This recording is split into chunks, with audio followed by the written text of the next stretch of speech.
محدش مسيطر طول الوقت. أخطر حاجة ممكن تحصل لنا إننا نحس إن إحنا مسيطرين على كل حاجة في حياتنا بشكل تام، ودي حاجة مش حقيقية. ما تقدرش تكنترول وتتحكم وتسيطر على كل حاجة في حياتك، خصوصا إن هي مش كلها بتاعتك. مبدئيا لازم نكون متأكدين إن ربنا هو اللي سندنا، وهو اللي بيسيطر على كل حاجة. وإحنا ماشيين وبنسعى في الحياة لازم نتوقع إن كل الحاجات اللي في إيدينا دي لو ربنا مش عايزها تكون موجودة هي مش هتكون موجودة. يبقى بالتالي مش إحنا المتحكمين خالص، كل حاجة ممكن تتشقلب في لحظة يا جماعة.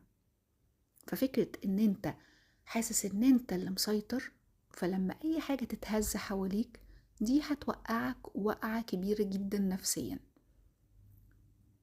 فكروا بشكل مختلف وتوكلوا على الله، واعرفوا إن ربنا هو اللي ممشي كل حاجة في الحياة، واللي علينا إن احنا نعمل اللي علينا في الحياة، وندعي كتير إن ربنا يسترها معانا، وإن احنا دايما نعيش في توازن.